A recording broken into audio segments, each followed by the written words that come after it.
Visakha cricket స్టేడియానికి దివంగత నేత YS Rajasekhara Reddy పేరును కూటమి ప్రభుత్వం తొలగించింది. దీని మీద పెద్ద ఎత్తున విమర్శలు వ్యక్తమవుతున్నాయి.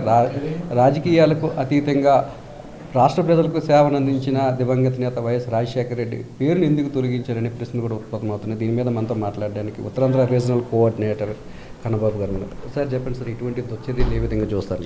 చౌకబారు రాజకీయం అంటాను నేనైతే. ఇది చాలా దిగజారిపోయి చేస్తున్న రాజకీయం, సిగ్గుమాలిన రాజకీయం ఇది.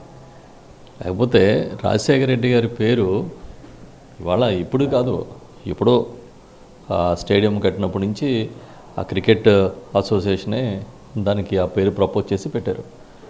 వీళ్ళు ఏంటంటే కడుపు మంటతో రగిలిపోతున్నారు. వైఎస్ఆర్ పేరు విన్నా, అదేవిధంగా జగన్మోహన్ రెడ్డి గారి పేరు విన్నా తట్టుకోలేని తనం.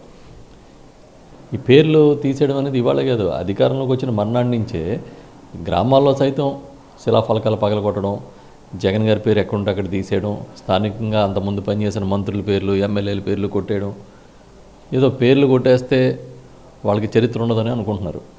కానీ చరిత్ర ఎవ్వడో చెరిపోలేడు. వాళ్ళ రాజశేఖర రెడ్డి గారు ఇవాళ కాదు, ఎప్పటికీ ఈ రాష్ట్రంలో తెలుగు ప్రజల మధ్య ఆ కీర్తి అసలు తరగనిది. కాబట్టి ఈ చంద్రబాబు నాయుడు గారి కుట్రతో ఏదో పేర్లు తీసేసినంత మాత్రాన ఎవరికి ఇక్కడ నష్టమేం లేదు. కాకపోతే దీన్ని అంత ఈజీగా తీసుకోం. ఇప్పటికే మా మాజీ మంత్రివర్యులు అమర్ గారు రియాక్ట్ అయ్యారు. రేపు దీని మీద నిరసన కార్యక్రమం కూడా వైఎస్ఆర్ పార్టీ చేయబోతోంది. ఎట్టి పరిస్థితుల్లో దీన్ని ఉపేక్షించేది లేదు. జగన్మోహన్ రెడ్డి గారు చాలా పెద్ద మనసుతో ఆ రోజు ఎన్టీఆర్ పేరుని ఒక జిల్లాకు పెట్టారు. పార్టీ స్థాపించిన తన సొంత మామ పేరు కూడా ఆయన పెట్టుకోలేకపోయాడు చంద్రబాబు నాయుడు. అది విశాలమైన దృక్పథంతో చేసే రాజకీయం.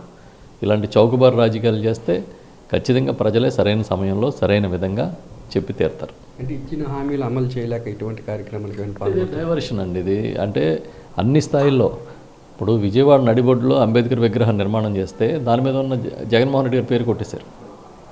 కానీ ఎప్పటికైనా చరిత్రలో ఈ విగ్రహం ఎవరి హయాంలో పెట్టారు అని అంటే జగన్ గారు సీఎంగా ఉన్నప్పుడు పెట్టారనేదే చెప్తారు తప్పించి పేరు ఉందా లేదా అని కాదు. ఇవన్నీ చాలా చిన్న బుద్ధులు, అంటే తట్టుకోలేనితనం, ఉక్రోషం, ఇవన్నిటి వల్ల చేస్తూ ఉన్నారు. ఇదైతే రేపు పార్టీ పరంగా కార్యక్రమాన్ని టేకప్ చేశారు. తప్పకుండా మా నిరసన తెలియజేస్తాం. మళ్ళీ తిరిగి వైఎస్ఆర్ పేరు అక్కడ పెట్టే వరకు కూడా నిరసన కొనసాగుతుంది.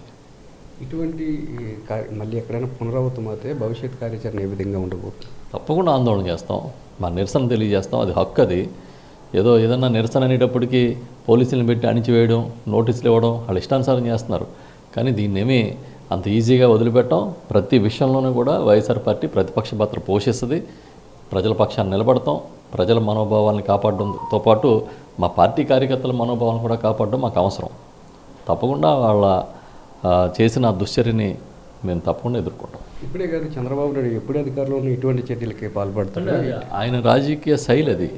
ఆయన డైవర్షన్ చేయడం అనేది ఆయనకి చాలా వెనతో పెట్టిన విద్య. ఏదైనా ఒక ఇష్యూ వస్తే దాన్ని డైవర్ట్ చేస్తూ ఉంటాడు ఇంకో దాన్ని పెట్టి. అంటే మేమందరం ఈ పని మీద ఉంటే ఆయన ఇంకో పని చేసుకుందామని. అది ఎంతకాలం ఎల్లకాలం సాగే రాజకీయం కాదు. ఏదైతే వైఎస్ పేరును విశాఖ స్టేడియానికి తొలగించారో ఆ పేరును యథావిధిగా పెట్టే వరకు తమ పోరాటం కొనసాగుతుందని, దీనిలో భాగంగా రేపు ఉదయం పెద్ద ఎత్తున విశాఖ క్రికెట్ స్టేడియం దగ్గర ఆందోళన కార్యక్రమాన్ని కూడా చేపడుతున్నామని, చంద్రబాబు ఇచ్చిన హామీలు అమలు చేయలేక డైవర్షన్ కోసమే ఇటువంటి పాలిటిక్స్కి పాల్పడుతున్నారని చెప్పి కన్నబాబు గారు ఆరోపిస్తున్నారు. కెమెరామెన్ శంకర్తో నాయుడు, విశాఖపట్నం నుంచి.